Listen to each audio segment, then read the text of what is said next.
bence daha uygundur. Ayrı ayrı okutması doğuda daha en çok lisede, örneğin doğudaki insanlarımızla bizler liseye kadar okutuyoruz. Lise 1'den sonra okutmamaya çalışıyoruz. Niye? Başka erkeklerle yan yana oturup artık ergenlik zamanına gelmiş, bilmem böyle olmuş, bilmem başkasıyla konuşmuş, şöyle böyle yurtta kalacak. Ben olsam kendi kültürüme, şeyime uygun görmüyorum. Zaten Doğu kısmı hep söyledi. Batı şekli ayrıdır, Doğu ayrıdır. Doğu'nun kızlarını okutmama sebebi ise bence odur. Ayrı ayrı olması bence en uygun ve en güzel şeklidir. Daha güzel, daha dinimize de layık olur bence. Ortaokuldan sonra erkeklerin en güzel Batı olsun, Doğu olsun. O kültür şeyi onun hep kızların peşinde, sağda solda okumamaya çalışıyor. Eğer ayrı ayrı olursa aman sen çekil, ben okumaya başlayacağım, şöyle başlayacağım. Kızımızla uğraşmaz, şu buyla uğraşmaz. Ama ayrı ayrı olursa hem düzenli, hem yetenekli, hem temiz, hem de dinimize uygun, hem bence en güzelidir. İslami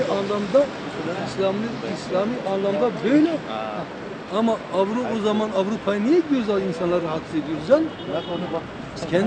Kendi yağımızda, kendi halimizle kavrulur. Öyle değil. Mesela gel ilah ben de senin gibi olayım. Seni sürekli kapını çalayım. Tak her gün. Geliyorum senin kapına. Yarın öbür gün sen diyeceksin ki sen benim gibi olamıyorsun. Beni orada kesip atacaksın. İslami anlamda diyorsan, yani biz o zaman böylesi bizim İslamiyet'e, bizim hal ve harekete, bizim aile görüşlerimiz bu. Açıklamanın temelinde mantıklı bir gerekçenin olması gerekiyor. Aynı evi paylaşmalarına tamam karşıyım, annemde kızar.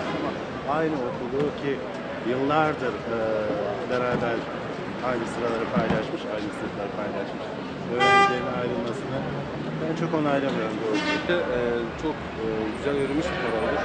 Öğrencilerin zaten okulla pek fazla ilgileri şu anda yok. Gençlik çağında ergenlik döneminden sonra bazı sıkıntılar yaşanıyor öğrencilerle. Daha çok kız arkadaşlarla zaman geçirmek için okula gelen öğrenciler de var. Zaten şu anda 2 yıllık olan üniversitelerde genellikle pek fazla eğitime önem veren arkadaşlarımız yok. Bayan ve erkek ayrımı olursa gerçekten güzel bir yaklaşım olur. Çünkü bayan arkadaşlarımız veya da erkek arkadaşlarımız kendi ortamlarında daha yabancı kalmazlar. Çünkü bazı sınıflar var, sadece kız arkadaşların 2-3 kız arkadaşının olduğu sınıflar var. Bir de bazı yerlerde ise sadece 2-3 tane erkek arkadaşın olduğu sınıflar var. Bu sınıfların tabi ayrılması hem arkadaş bakımından hem de öğrencilerin anlama kapasitesi veya da öğrenme için daha iyi olabilir bence.